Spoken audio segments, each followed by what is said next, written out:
Ser podcast. Estás escuchando el Abierto de Hoy por Hoy. Cada día analizamos las noticias más relevantes de la actualidad, las claves políticas, económicas y sociales, con las voces de los protagonistas y los distintos puntos de vista de nuestros tertulianos.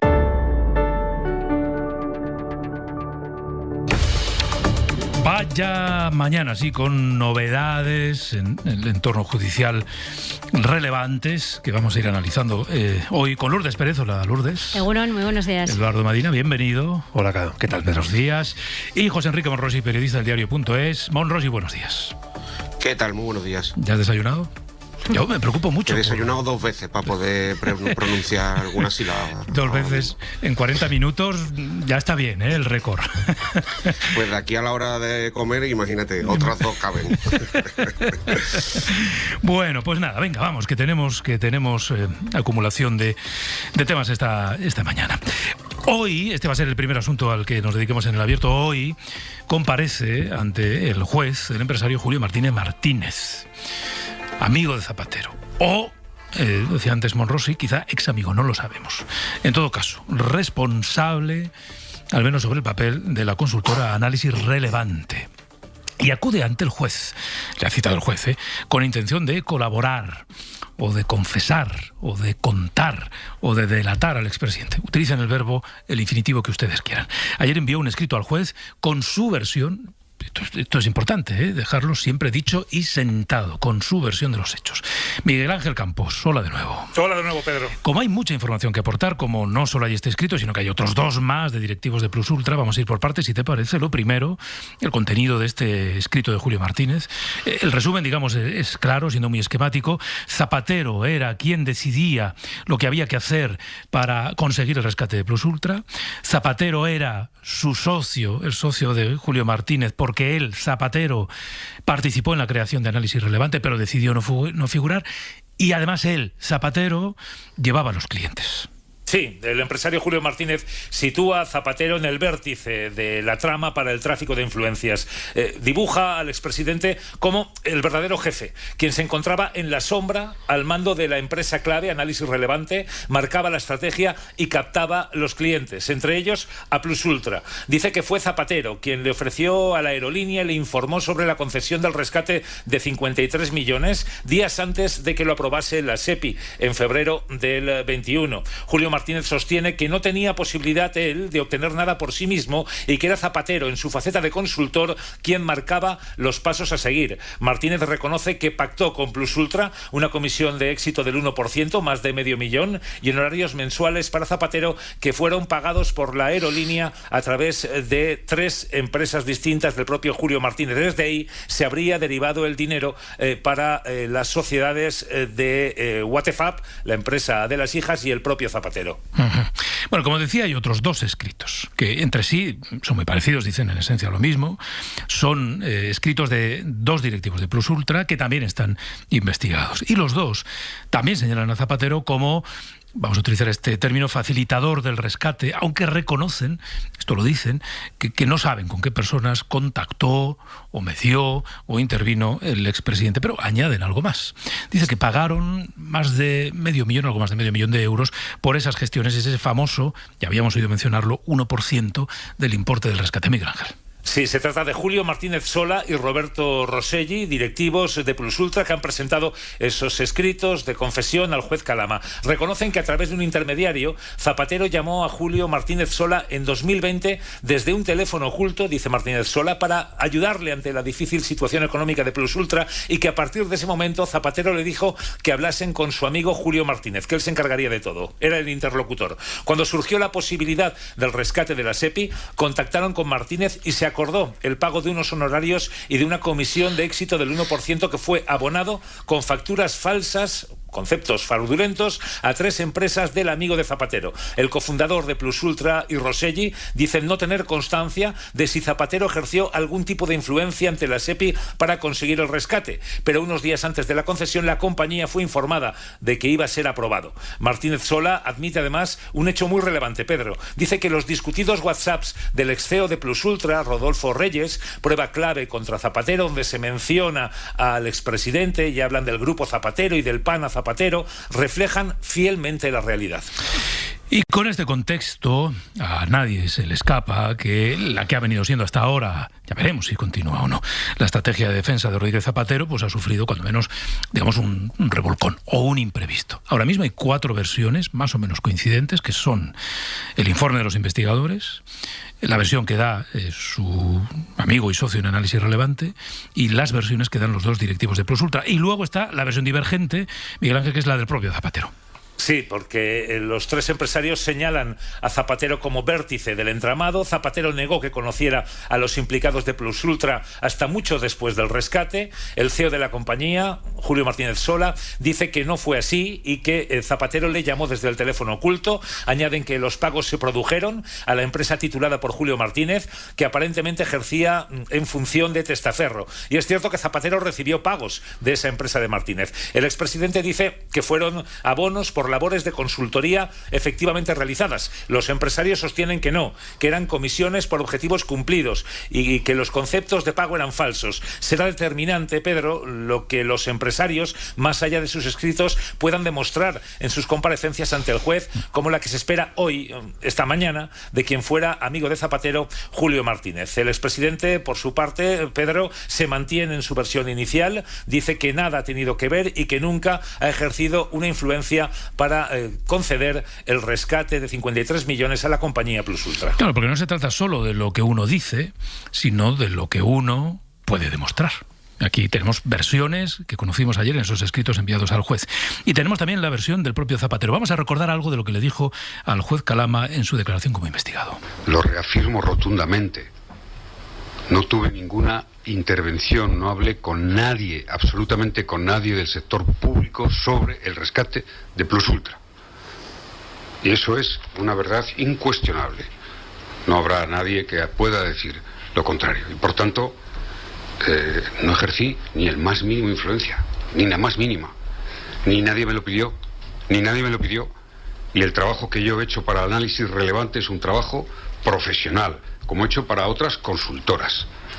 Los clientes de Análisis Relevante son los clientes de Análisis Relevante. Yo no gestionaba Análisis Relevante, yo trabajaba para Análisis Relevante.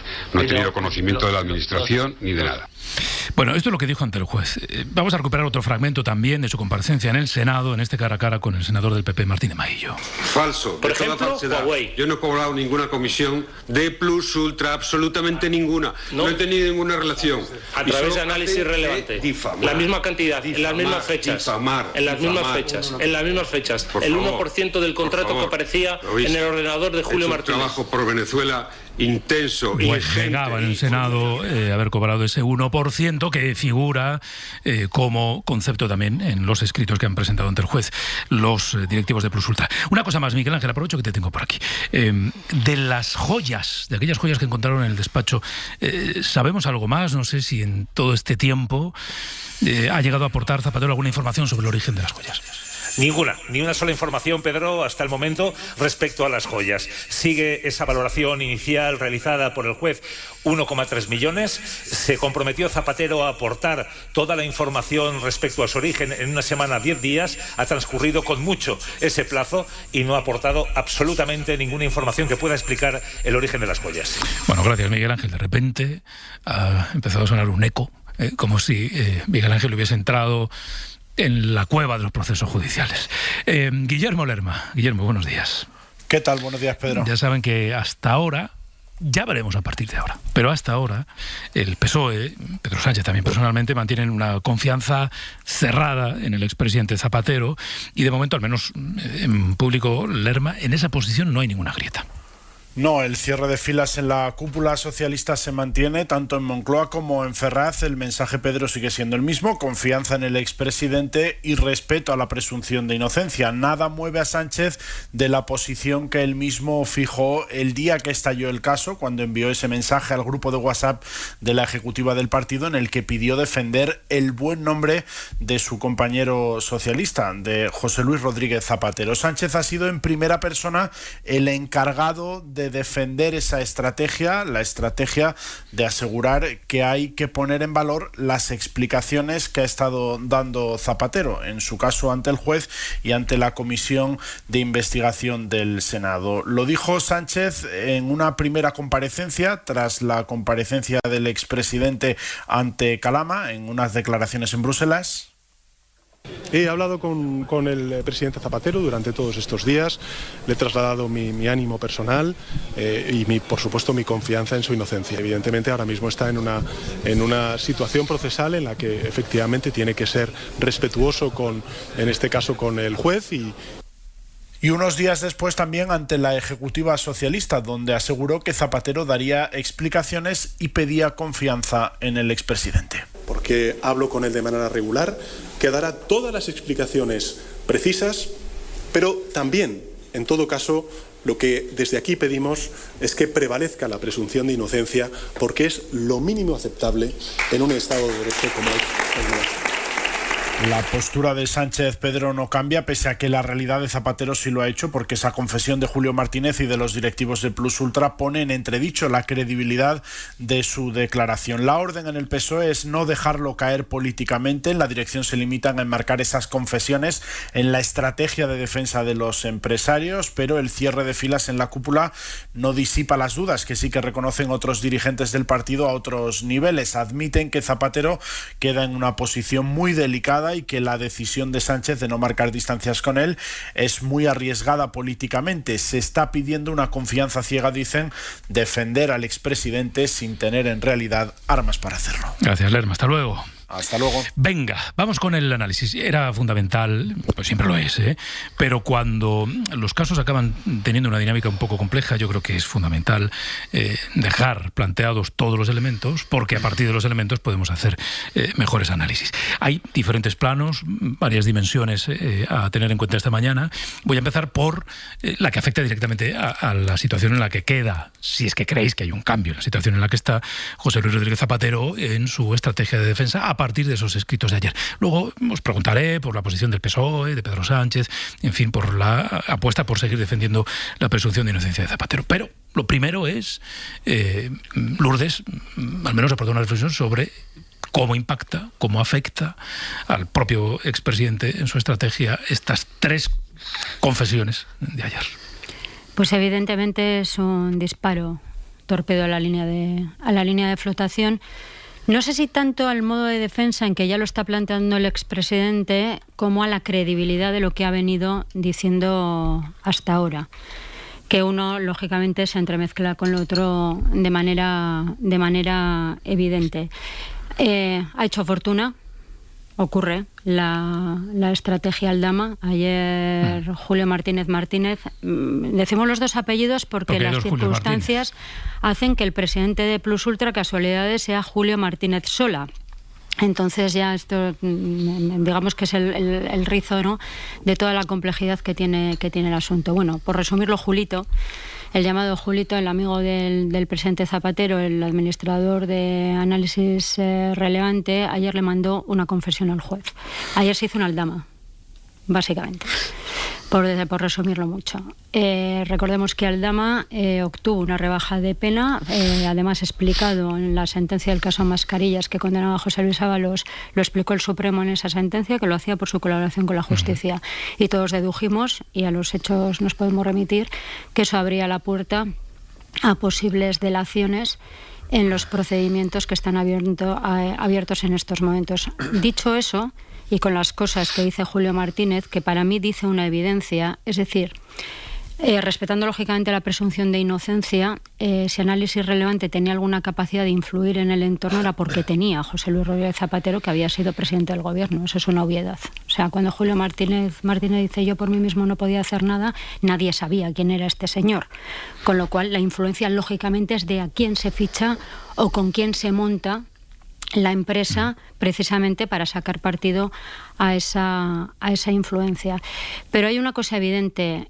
Desde hace bastante tiempo yo siempre pensé que el expresidente no iba a dar las explicaciones que había prometido sobre las joyas. Nunca pensé que lo fuera a hacer, porque una vez que te cogen en la primera mentira, y es evidente que ha mentido, ya a partir de ahí lo tienes muy complicado, por lo menos para restituir tu imagen pública. Con lo cual, desde hace semanas la estrategia está clara, es procesal, es intentar buscar la nulidad de las actuaciones, sobre todo las que parten, o básicamente las que parten de Estados Unidos, sí, con las grabaciones que le comprometen, y luego no decir ni palabra del otro asunto vidrioso que es el ajuar encontrado en su despacho. Eduardo y luego Monosi.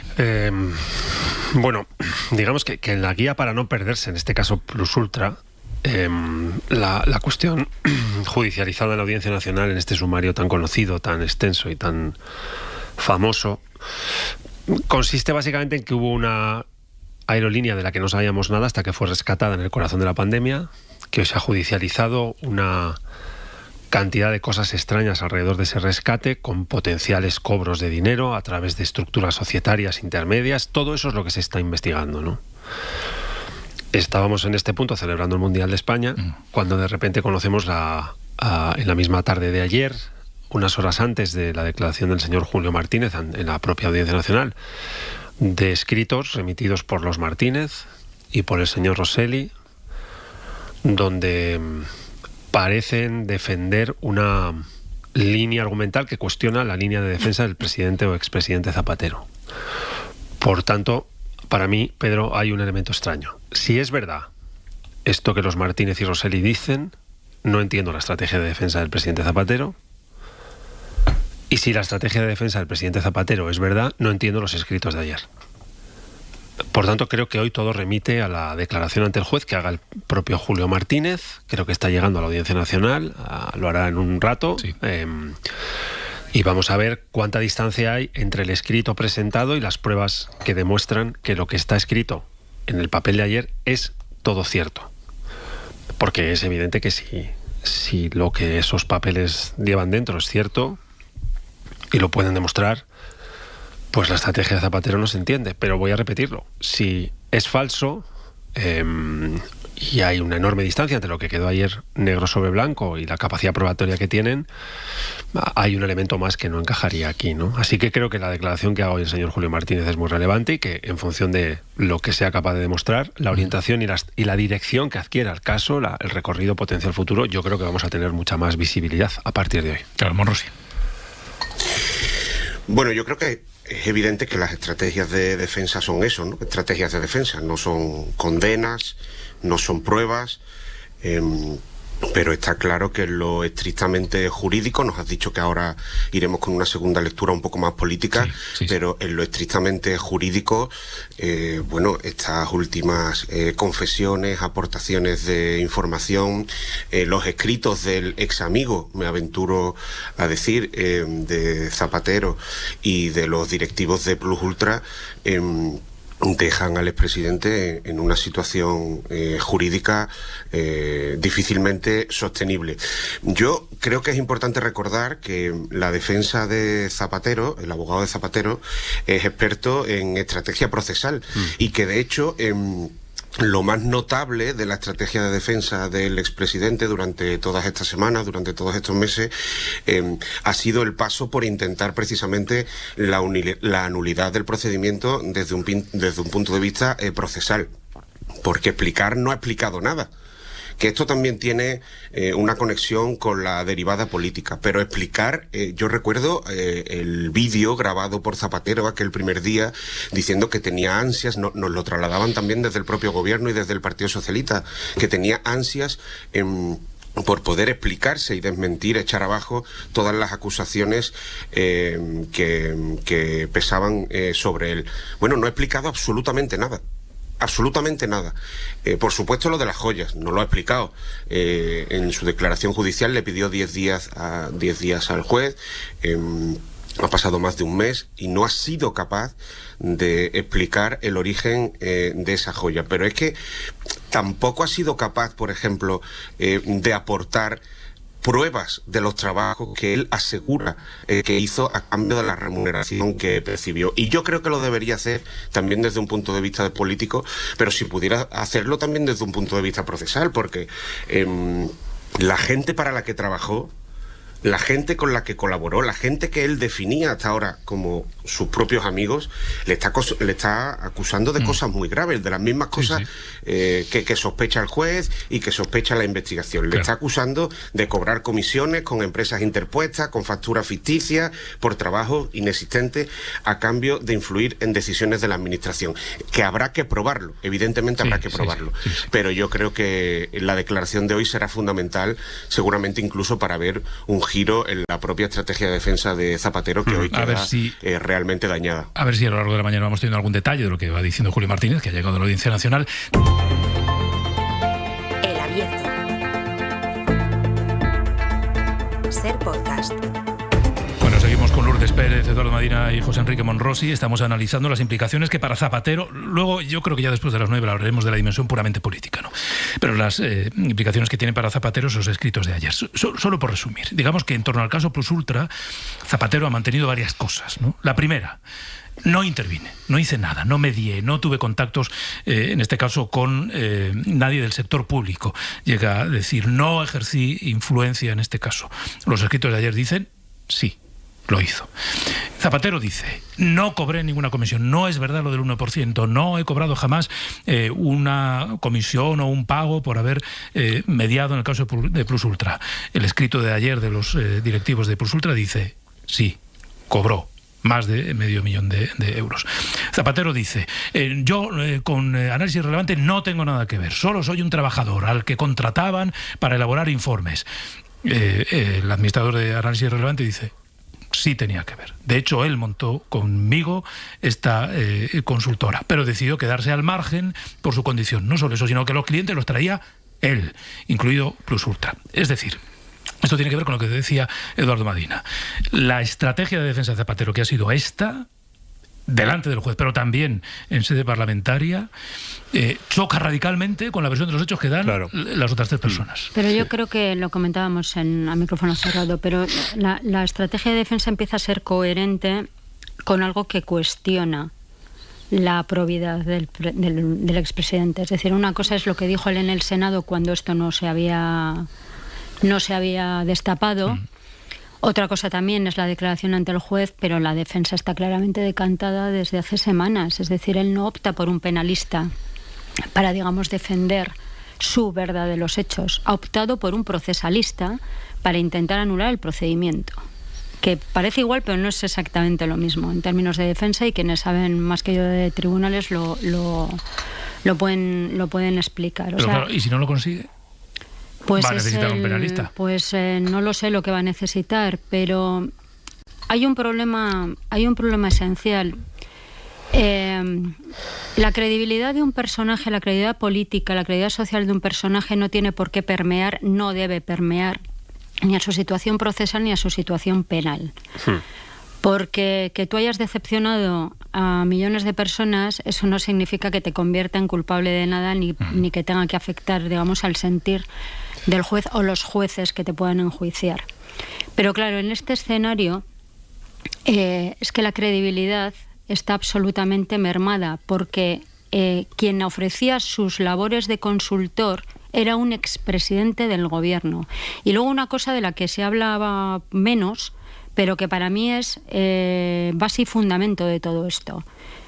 Se rescató a una aerolínea que, según un informe confidencial de aviación civil, no tenía ningún motivo para ser rescatada, ni por clientes, ni por volumen de negocio, ni por nada. Es decir, esto no era Air Europa, no tenía el peso de Air Europa, por 53 millones de euros del dinero de todos. Eso requiere una explicación no ya de Zapatero, sino del gobierno que lo concedió.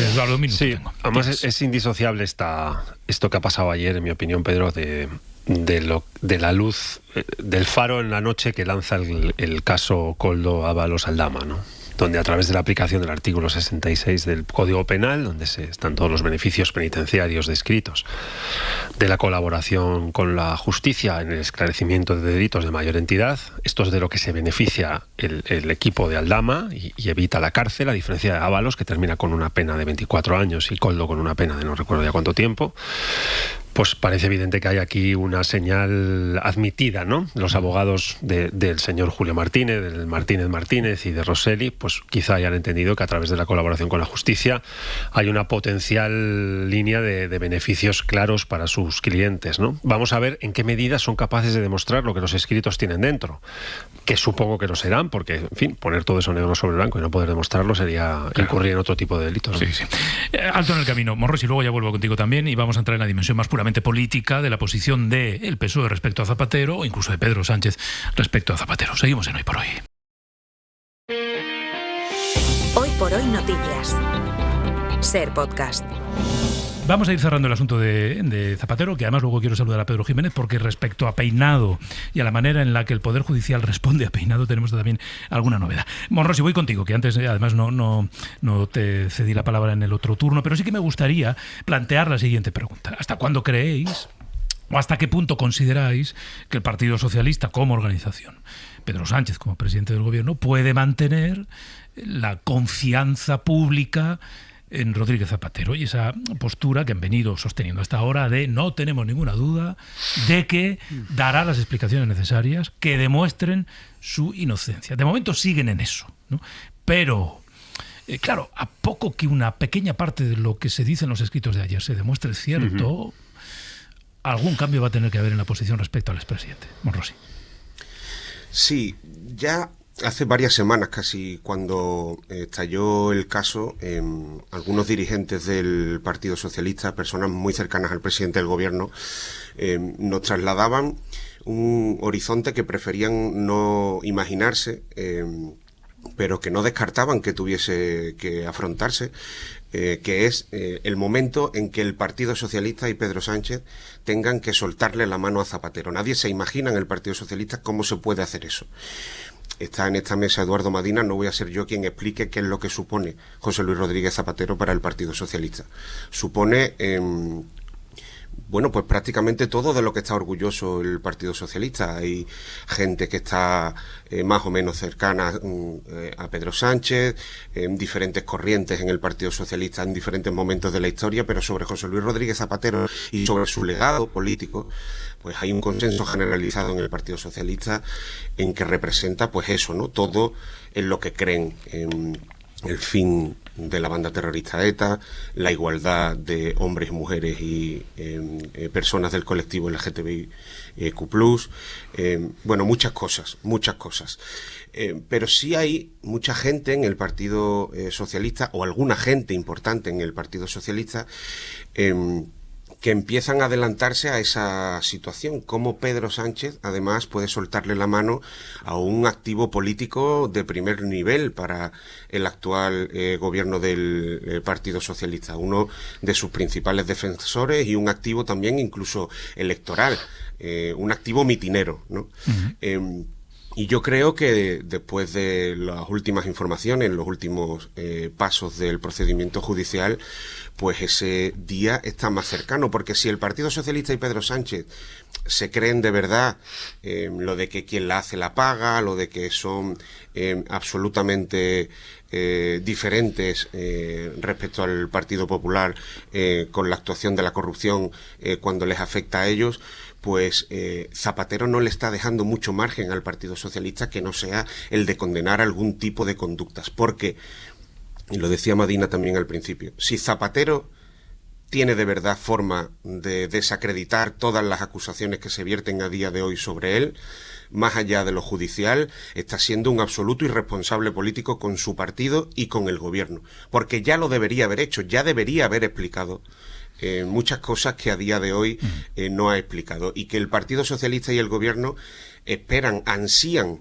que Zapatero pueda explicar. Yo creo que ese distanciamiento tarde o temprano, si las cosas siguen por donde parecen, se tendrá que producir, y eso no implicará como también estamos acostumbrados en este país, y hablábamos ahora, ¿no?, de la ley antitabaco, como también estamos acostumbrados en este país, o como intentará imponer la derecha, echar al contenedor amarillo del punto limpio todo el legado político de Zapatero. Yo creo que es perfectamente compatible que el Partido Socialista, Pedro Sánchez y el Gobierno se desvinculen de algunas actitudes que ya a día de hoy resultan absolutamente inexplicables, pero que defiendan, bueno, pues el legado político principalmente de la primera legislatura de José Luis Rodríguez Zapatero. Me quedo con esa imagen, Eduardo Medina, y te la traslado. ¿Cómo soltar la mano de Zapatero si es que llega el caso de tener que soltarla?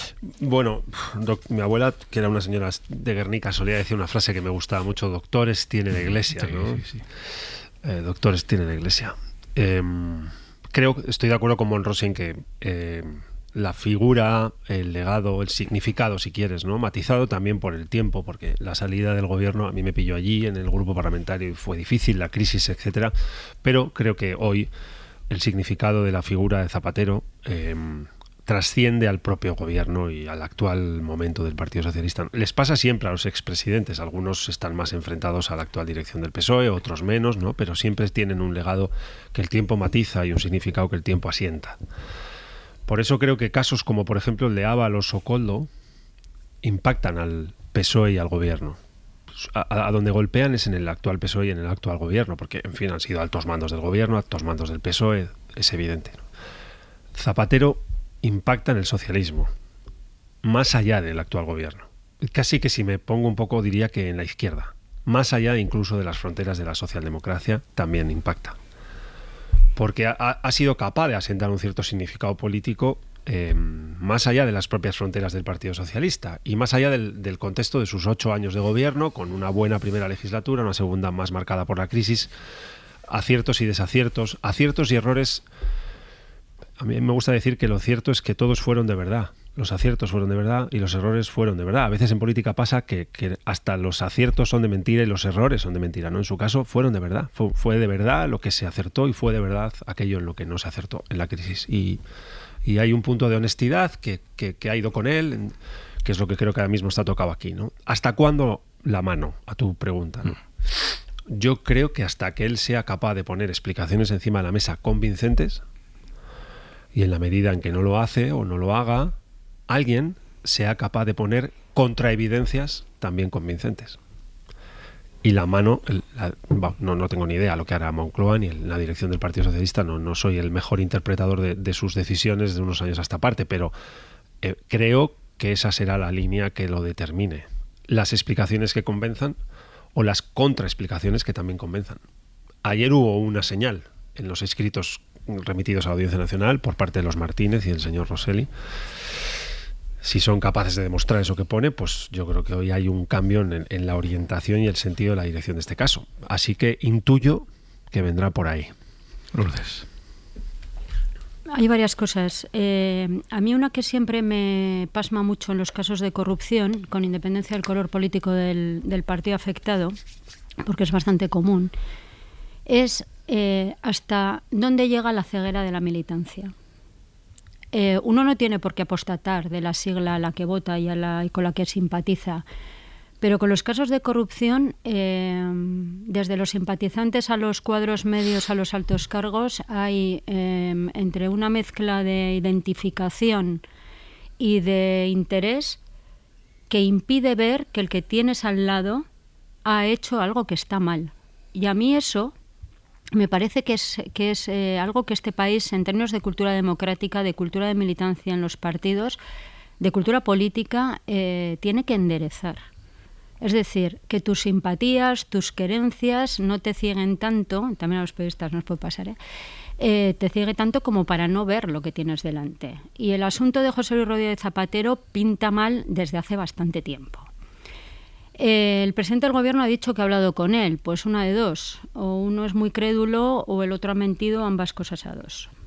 Porque la situación ahora es que el Partido Socialista, y prueba de ello es tu pregunta, Pedro, está interpelado por esta situación, como antes no han sido otros partidos en otras circunstancias.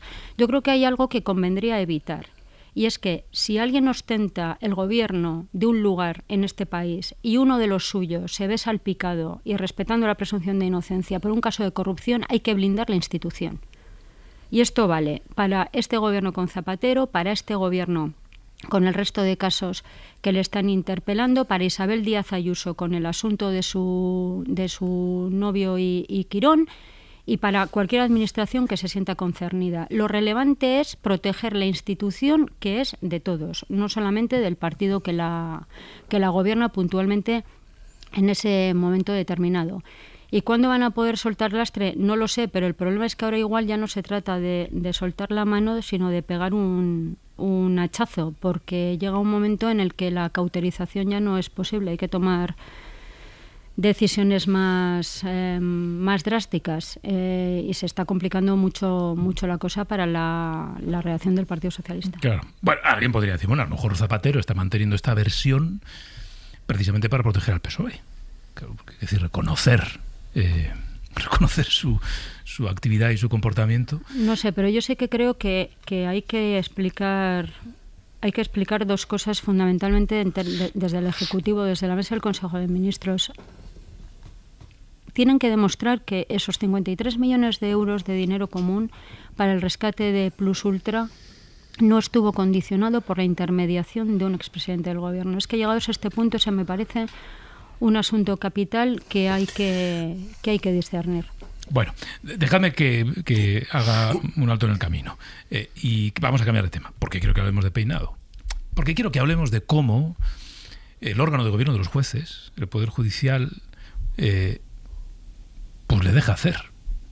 Le deja hacer sin ningún tipo de repercusión en términos disciplinarios, que es lo que puede hacer el Consejo del Poder Judicial. A partir de algo que hemos contado a las 8 de la mañana y que ahora vamos a recuperar.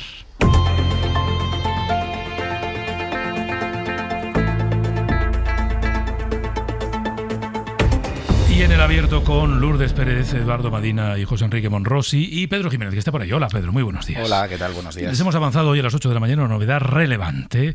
¿Recuerdan aquel auto del juez Peinado en el que decía, entre otras cosas, que él creía que los policías que protegen a Begoña Gómez podían, en un hipotético caso, ayudarle a huir, ¿no?, a fugarse? El revuelo que se montó. El revuelo, el lío que se organizó, que el Consejo del Poder Judicial casi trabaja un domingo. Bueno, el lío fue mayúsculo. Se abrió un expediente. Bueno, pues el expediente va a quedar en nada, Pedro Jiménez, porque el, digamos, promotor de ese expediente ha llegado a la conclusión de que hay que archivarlo. Que vamos, que no le toca, que al Consejo no le toca tomar en este caso ninguna decisión, porque tiene que ser la instancia superior, bla, bla, bla, bla, bla, bla, bla, bla. El caso es que de esta el juez Peinado también se va a librar. Pero sí, era la última queja que faltaba por resolver de la colección de quejas que ha ido acumulando el juez Peinado en el Consejo del Poder Judicial y no ha habido sorpresas. El promotor de la acción disciplinaria entiende que no cometió infracción cuando dijo eso de que los policías nacionales que escoltan a Begoña Gómez pueden por sí solos o por órdenes de sus superiores ayudarla a fugarse y que por eso la tenía que retirar el pasaporte. El ministro de Interior envió una carta a la presidenta del Poder Judicial por esas afirmaciones. Los sindicatos policiales presentaron quejas en el Consejo del Poder Judicial. Hubo lío, mucho lío, y el promotor tuvo que abrir este expediente disciplinario. Isabel Perelló y Fernando Grande Marlasca apuntaron a una falta grave por desconsideración a los policías, pero el instructor recuerda que para poder actuar contra los jueces cuando incluyan en sus resoluciones expresiones improcedentes, extravagantes o manifiestamente ofensivas, hace falta que el Tribunal Superior que conozca del recurso, en este caso sería la Audiencia de Madrid, lo impulse, y eso no ha ocurrido.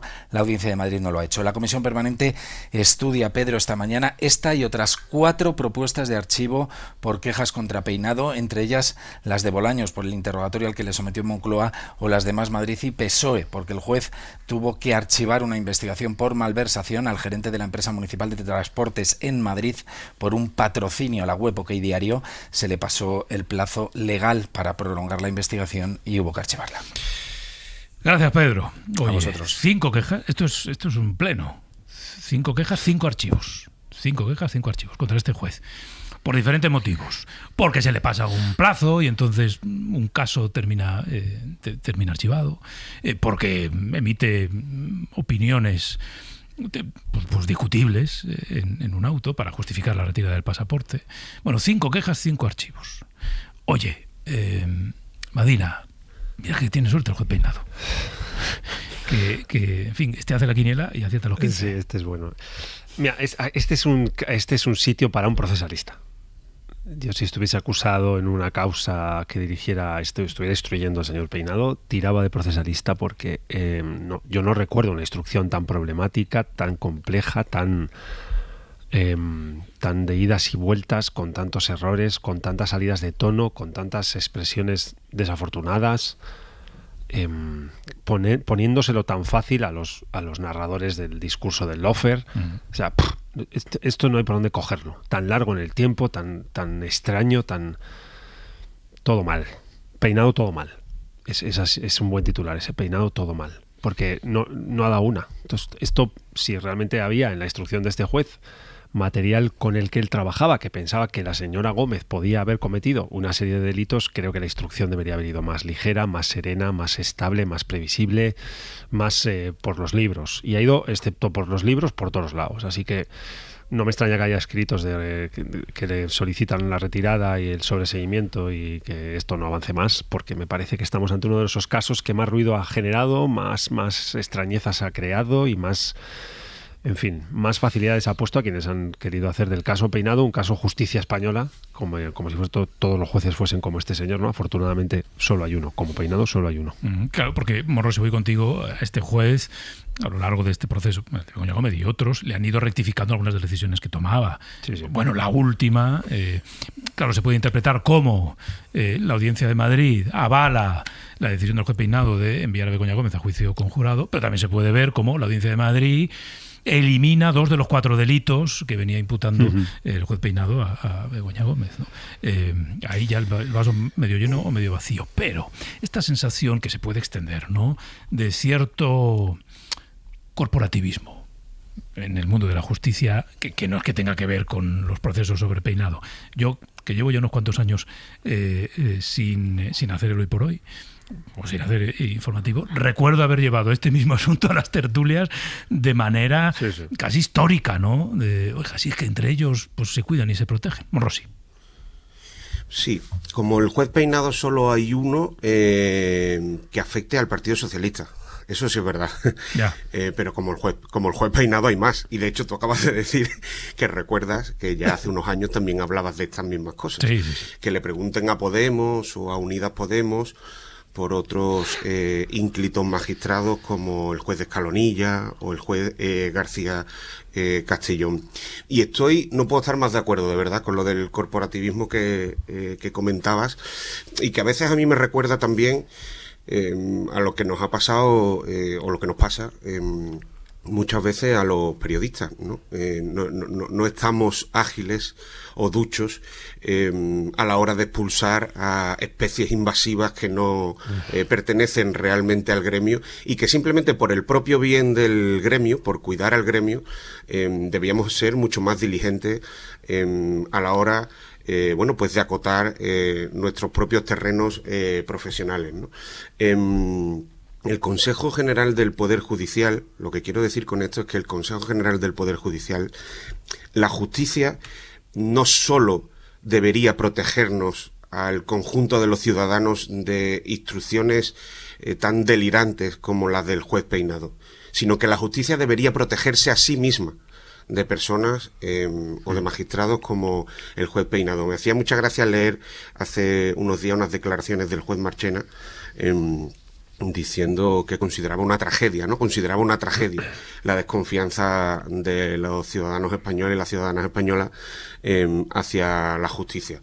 Bueno, si realmente la justicia considera una tragedia que haya mucha gente en este país que piensen que algunos jueces te pueden arruinar la vida sin tener mucho motivo para ello, pues deberían ser mucho más diligentes a la hora de reprender un procedimiento como el que está instruyendo el juez Peinado a la pareja del presidente del gobierno, que no tiene absolutamente ni pies ni cabeza y que ha traspasado cuantas líneas rojas seguramente puede traspasar una instrucción judicial. Claro, decía la semana pasada, voy contigo, Lourdes, el ministro Bolaños aquí en Hoy por Hoy, en la entrevista que teníamos con él, denunciaba, se quejaba de cómo, en su opinión, la justicia, el sistema judicial, no responde con la contundencia que, según él, debería responder, no reacciona con la diligencia con la que, según él, debería responder, reaccionar ante casos como este del juez Peinado, ¿no? Es decir, aquello de que luego no pasa nada contra jueces o con jueces que hacen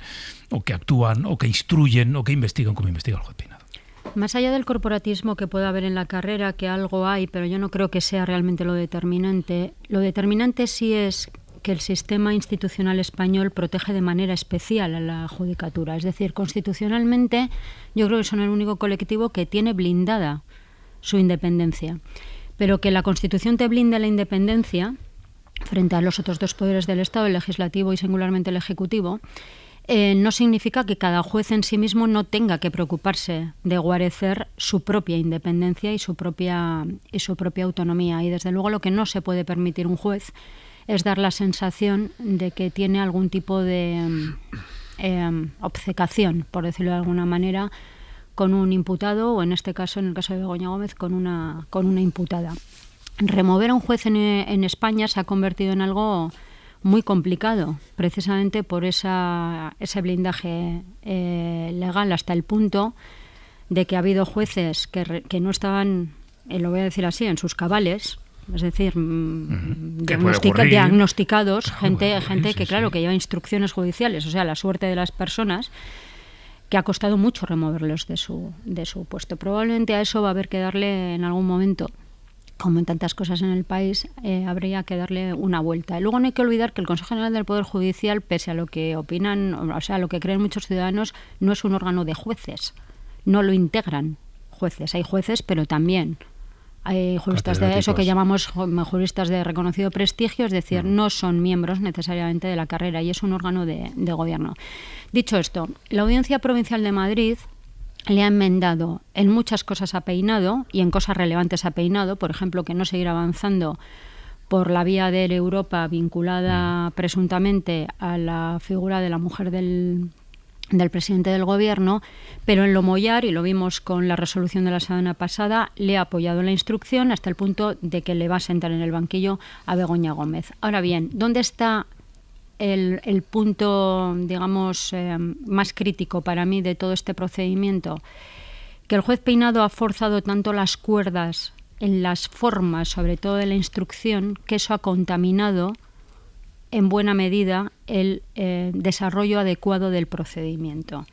Hasta anularlo, bueno, hay quien dice que debería haber provocado una nulidad y que habría que volver a empezar. Yo no me atrevo a decir tanto, porque otros jueces han ratificado en lo mollar que había causas para investigar a la mujer del presidente hasta llegar al punto de que está enjuiciada ya.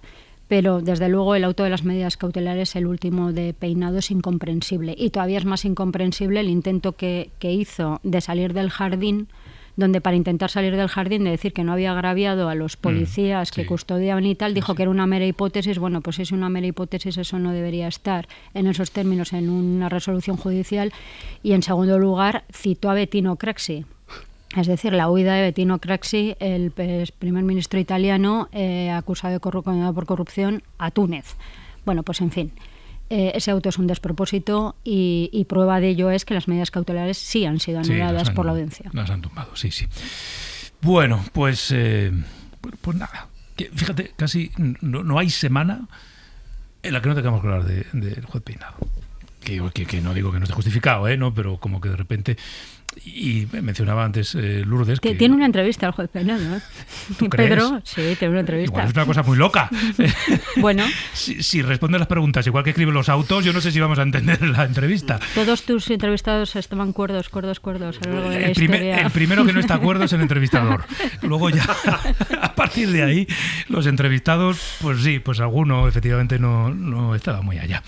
En fin, dejadme que añada una novedad esta mañana. Les venimos contando desde primera hora un caso de violencia machista que tuvo lugar ayer en Estepona, en Málaga. Un hombre asesinaba a su pareja y después se ha quitado la vida. Ellos estaban en el registro de Biogen, habían pedido de mutuo acuerdo hace unas semanas salir de ese registro. Bueno, este caso lo conocimos ayer. Bueno, acabamos de conocer otro caso más, otro crimen machista más. En este caso, en la provincia de Toledo. Allí hay un hombre detenido, 48 años. Se sospecha que ha asesinado con arma blanca a una mujer en Alameda de la Sagra. Nos lo va a contar Ariadna Burgos. Ariadna, buenos días.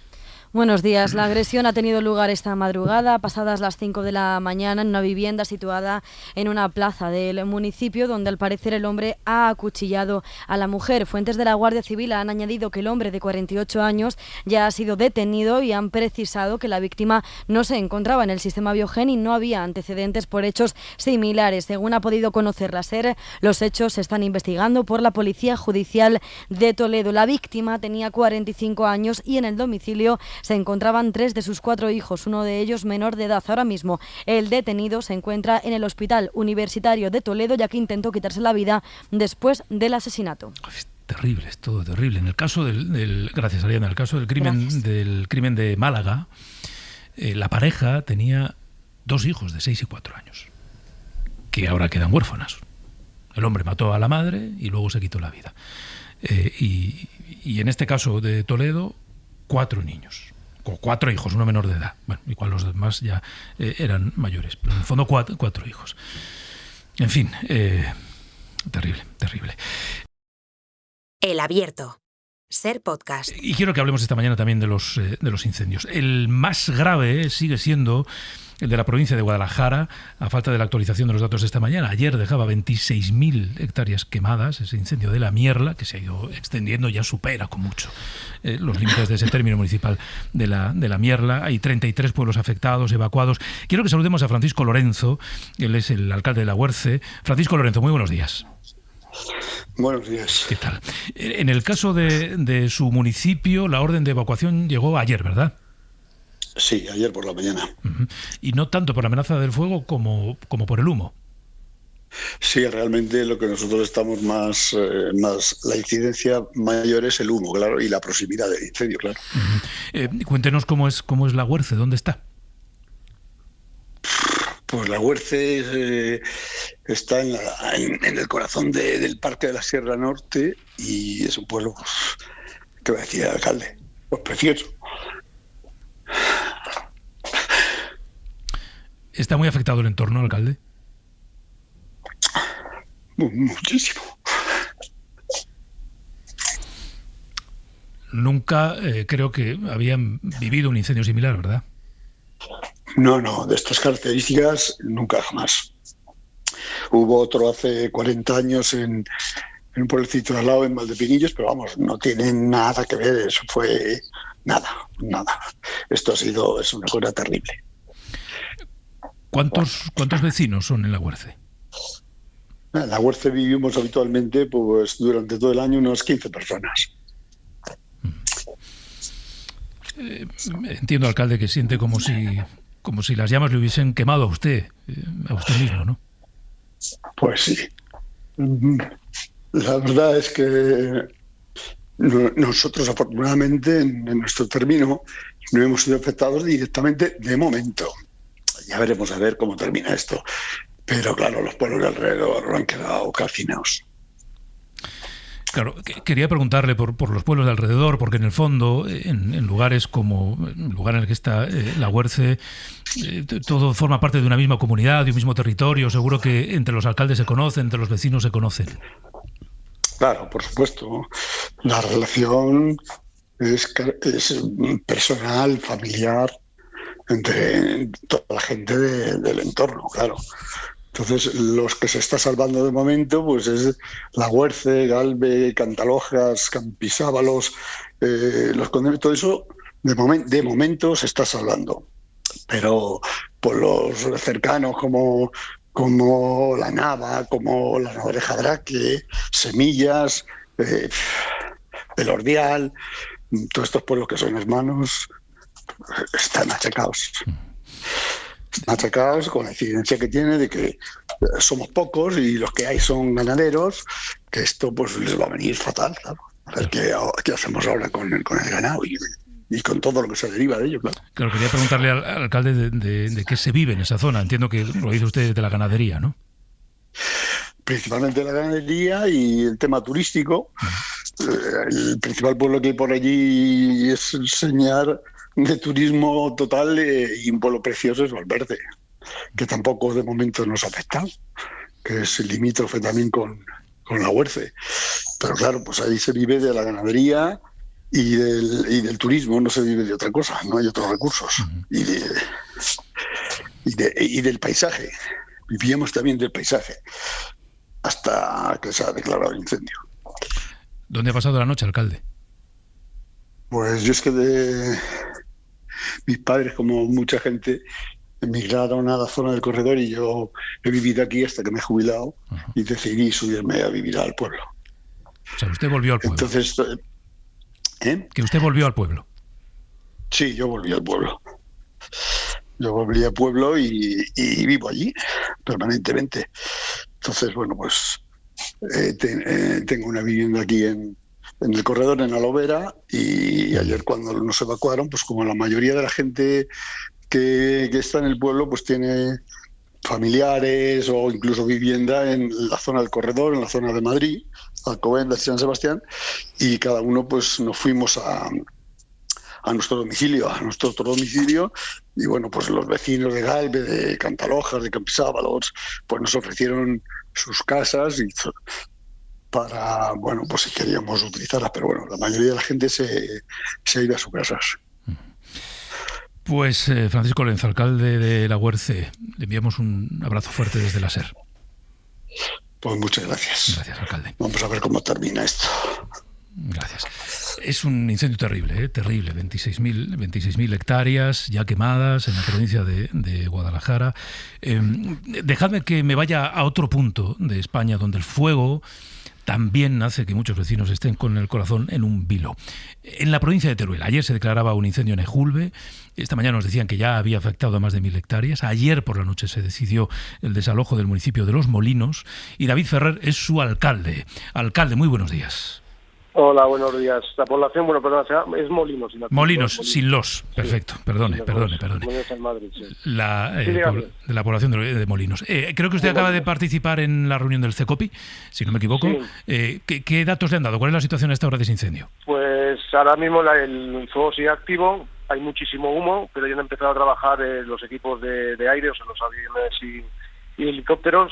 Están llegando muchas dotaciones. Y nada, y están ahí trabajando, han empezado a trabajar esta mañana lo que es los equipos estos. Por la noche sí que estuvo la UME, estuvieron trabajando varios bulldozers para hacer cortafuegos, para intentar que no pasara al término de Molinos este fuego, y parece ser que de momento lo han conseguido, pero claro, ahora mismo se está extendiendo por todos lados de otra vez. Claro, ¿el fuego estuvo cerca de su localidad? Estaba justo a la frontera del término. Son términos muy grandes y el pueblo todavía está un poco apartado del incendio. Pero lo que pasa es que anoche la cabeza principal del incendio iba descontrolada totalmente y por precaución pues estimó de evacuar a la población porque como sobre esos pueblos estos pequeños hay gente muy mayor de avanzada edad, y para que fuera más cómoda toda la locación, pues a las 12 de la noche se decidió desalojar el pueblo y los han alojado de momento en el pueblo vecino de Alcoriza, en las dependencias municipales, en el pabellón y en el albergue. Y les agradezco este detalle porque la verdad que se están portando muy bien. ¿Cuánta gente vive en Molinos? Empadronados estamos unos 268, pero fijos durante el año estamos unos 170. Pero claro, estos días empiezan a venir ya la gente que veraneante, dijéramos, ¿no? La gente de Molinos que viven pues en Zaragoza, en Barcelona, en Madrid, y van viniendo pues ya los jubilados, los abuelos con los críos y tal, y ahora estaríamos aproximadamente pues algo más de 250 personas.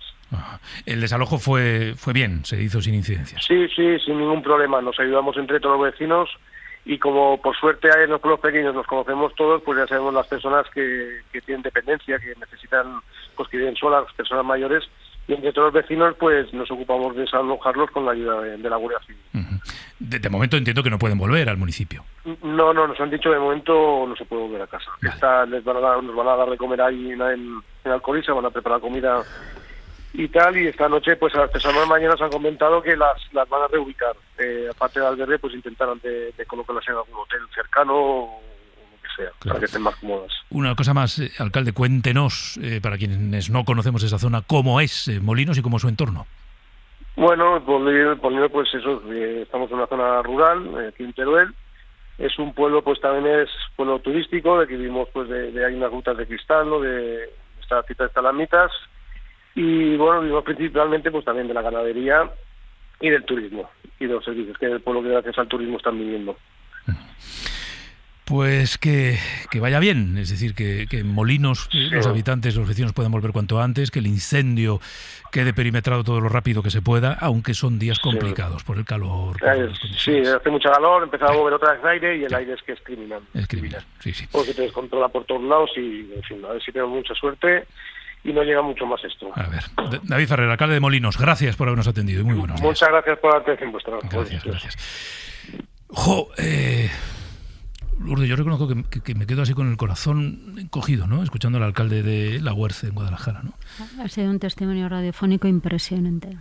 Porque no sabes ya muy bien qué decir después, son lágrimas en las llamas. A mí ha dicho una cosa que me ha gustado mucho, porque además le ha salido en el relato de lo que pierde. La gente ha dicho, vivíamos del paisaje.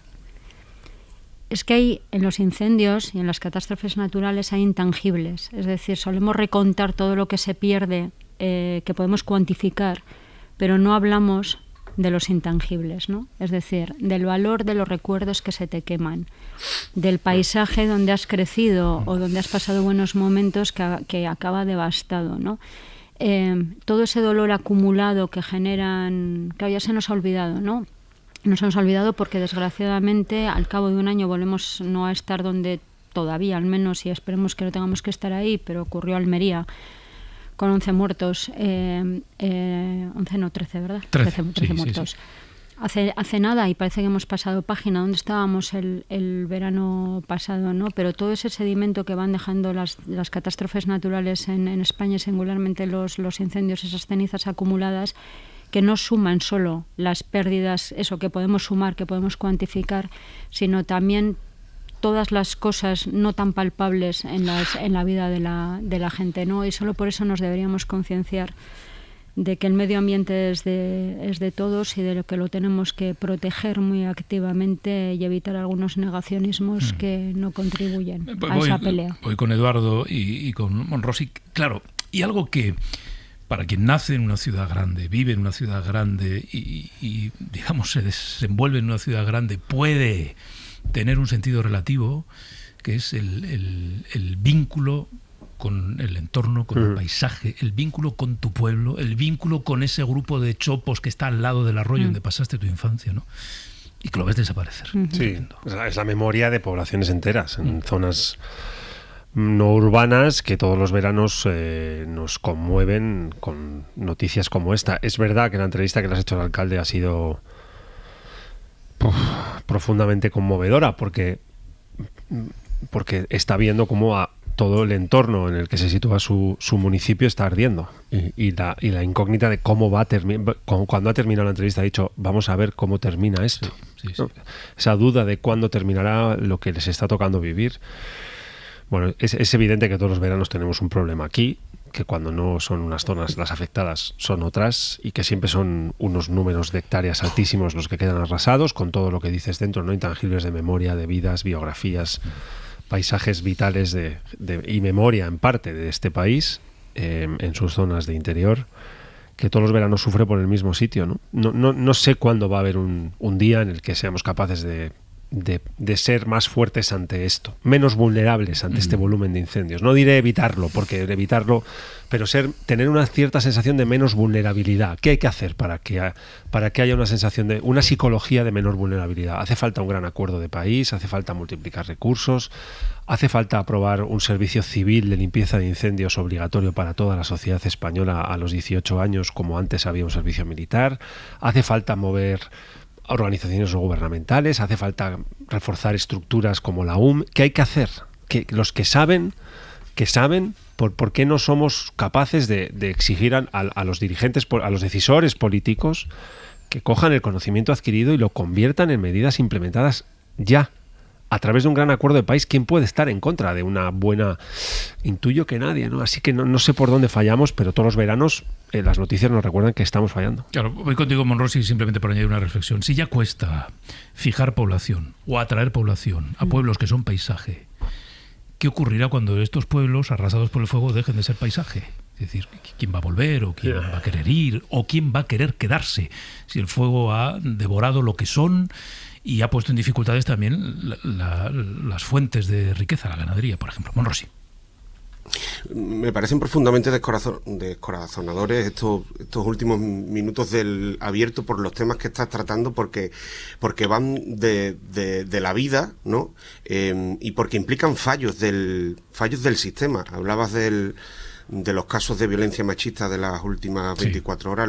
Los veranos suelen ser muy crueles y ir en dirección directamente contraria a los negacionistas tanto de la violencia machista como del cambio climático, ¿no? Y desgraciadamente un verano más lo estamos viviendo así. La mujer de Antequera, por ejemplo, había denunciado. La mujer de Antequera había denunciado, había hecho todo lo que se le pide a una víctima de violencia machista que haga, había denunciado. Eso es un fallo del sistema. Y esto que estaba comentando ahora Madina, no puedo estar más de acuerdo. Hace justo un año el presidente del gobierno, en plena crisis de los incendios también, salió a proponer un gran pacto de Estado con una batería inmensa de medidas contra el cambio climático y contra los incendios. Ni siquiera ha llegado al Congreso de los Diputados, por el rechazo expreso también anunciado del Partido Popular y Vox, pero ni siquiera ha llegado a tramitarse en el Congreso de los Diputados. Y estas son las cosas en las que nos jugamos de verdad la vida. Evidentemente hay otras cosas muy importantes. Hemos hablado de los escándalos de corrupción, de la política del día a día. Tenemos a una opinión pública absolutamente volcada, sensibilizada hasta el extremo con este tipo de casos, y sin embargo pues no opera a la hora de votar el exigirle a nuestros representantes públicos en realidad la razón verdadera por la que les votamos, que es para que gestionen las cosas que son urgentes. Decía lo del caso de la violencia machista, que había hecho lo que tenía que hacer. Bueno, pues en el caso de los incendios también tenemos todo lo que tenemos que tener, que es la información de la ciencia, de los científicos que nos llevan años diciendo que esto va a pasar el verano que viene, otra vez va a volver a pasar, que cada año va a ser peor y que por tanto necesitamos duplicar los recursos, y no se está haciendo, hay que decirlo así, no se está haciendo lo que se tiene que hacer, no ya solo para evitar y para prevenir los incendios, sino luego para actuar de una manera mucho más diligente cuando ocurren tragedias como las que estamos sufriendo. Me queda un minuto, pero quiero dedicarlo. Hola, Mariola Lourido, buenos días. Hola Pedro, ¿qué tal? A dejar contado que hoy se va a aprobar en el Consejo de Ministros este cambio en la ley del tabaco. Hemos hecho ya alguna referencia antes, ¿no? Pero consideramos que es un cambio muy relevante, diría que incluso muy necesario, imprescindible, y queríamos que nos contaras por dónde va, y luego no sé si habrá alguna sorpresa, pero ¿qué es lo previsto? Bueno, digamos que hay 3 claves en la ley. 1, la ampliación de los espacios libres de humo. 2, que los cigarrillos electrónicos, los vapers, quedan sometidos a las mismas restricciones que el tabaco convencional. Y 3, por primera vez se prohíbe el consumo a menores. Bueno, la sanidad lo que hace es modernizar y actualizar la ley, ¿no? Ante la aparición precisamente de estos nuevos dispositivos, no solo para que la gente deje el hábito, sino también para proteger a los fumadores pasivos, que antes hablabais de esto. Así que establece la prohibición de fumar y vapear en exteriores. ¿Cuáles son? Terrazas, marquesinas, andenes, campus universitarios, piscinas de uso colectivo, estadios de fútbol, conciertos al aire libre, vehículos laborales o a 15 metros de hospitales, colegios o parques infantiles. La verdad es que esto ya estaba en la ley, pero no se cumplía. ¿Cuántas veces vemos en las puertas de los hospitales fumar? Bueno, veremos si hay alguna sorpresa ya hoy con respecto al primer texto que se aprobó en septiembre para proteger a los menores. Lo que comentamos, tendrán prohibido no solo comprar tabaco como hasta ahora, sino fumar, y será considerado infracción leve con multa que tendrán que pagar las familias. Todas las restricciones del tabaco regirán para los cigarrillos electrónicos, es decir, en interiores tampoco el vapeo, ni los dispositivos estos de tabaco calentado que no echan humo, y se refuerzan las limitaciones en todo lo relativo a la publicidad, que se extenderán al ámbito digital y a las redes sociales. Perfecto. Bueno, pues lo iremos contando. Muchas gracias, Mariola. A ti, hasta luego. Un cambio relevante. Bueno, y gracias a Lourdes, a Eduardo y a José Enrique. Gracias a los 3 y hasta la próxima. Gracias, Pedro. Gracias. Adiós, nosotros seguimos en Hoy por Hoy. Para no perderte ningún episodio, síguenos en la aplicación o la web de la SER, Podium Podcast o tu plataforma de audio favorita.